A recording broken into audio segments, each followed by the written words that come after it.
নমস্কাৰ সকলোকে। আজি মই আহিছোঁ বাক্সা জিলাৰ বৰমাৰ মোৰ গাঁৱৰ ঘৰলৈ। আৰু গাঁৱৰ ঘৰত আমাৰ গাঁওখনত আজি আছে 29তম নৱগ্ৰহ মহাযজ্ঞ। আৰু পুখুৰীত ভৰিখন ধুই মই মন্দিৰত সোমালোঁ। আৰু আচলতে দুদিনীয়া কাৰ্যসূচীৰে এই যজ্ঞটো আৰম্ভ হয়, কিন্তু যোৱাকালি আছিলে মূৰ্তি প্ৰতিষ্ঠা, কিন্তু আমি আহিব নোৱাৰিলোঁ কৰ্মসূত্ৰে।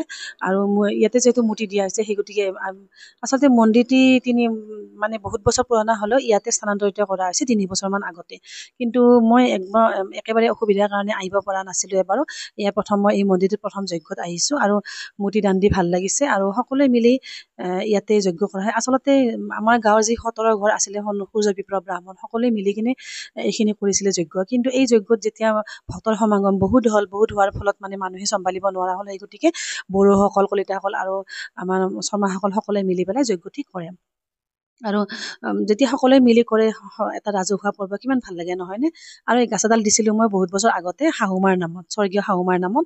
কাৰণ চাকি সকলোৱে দিব পাৰে য'তে ত'তে, কিন্তু ধূপডাল দিয়া বহুত অসুবিধা হৈ যায়। গতিকে মোৰ শাহুমা স্বৰ্গীয় গহন দেৱীৰ নামত মই এডাল দান দিছিলোঁ। আৰু ভাল লাগে যেতিয়া এটা মন্দিৰত কোনোবা এটা কাৰ্য এনেকৈ দান দক্ষিণাৰে পৰিপূৰ্ণ কৰা হয়, ভাল লাগে।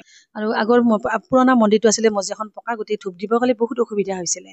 আৰু এই মন্দিৰটো যেতিয়া নতুনকৈ বনোৱা হৈছে, এইটোত বহুত দান দক্ষিণাৰে এইখিনি বহুত কম সময়তে বহুত উন্নতি হৈছে।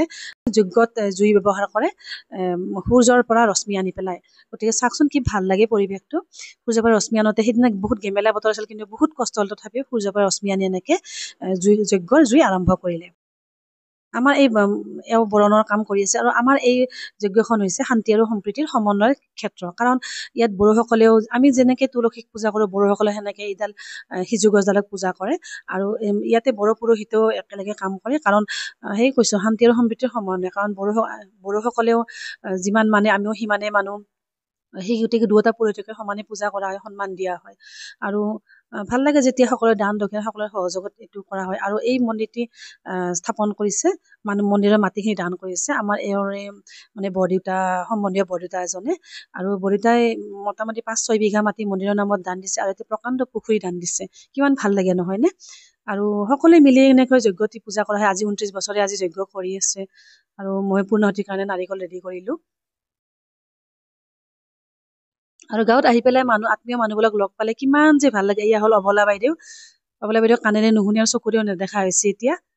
বাইদেউক বহুত ভাল লাগে, বাইদেউৰ চিম্প্লিচিটি বহুত ভাল লাগে। এয়া মাইনু বাইদেউ, এইবিলাক সকলোবিলাক লগ পালে ভাল লাগে। আচলতে যিখিনি সময় আৰু সেইখিনি সময় অতি সুন্দৰে অতিবাহিত হয়।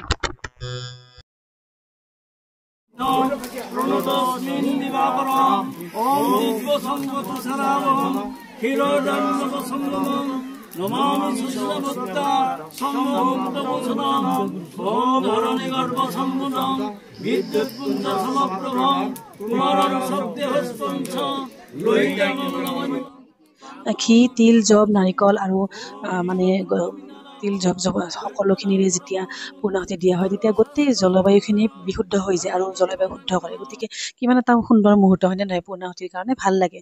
আৰু সকলোৱে মিলি যেতিয়া এইখিনি কৰা হয়, পূৰ্ণাহুতি বহুত নাৰিকল হৈ যায়। আৰু ভক্তৰ সমাগম, ভক্তৰ সেৱা। আৰু মই আজি আহিছিলোঁ নিজে ডিজাইন কৰা কাপোৰযোৰ পিন্ধি। গতিকে ক'বচোন মোৰ নিজে ডিজাইন কৰা কাপোৰযোৰ কেনেকুৱা লাগিছে আপোনালোকক। আৰু ব্লাউজটো বহুত হেভি ডিজাইন দিছিলোঁ।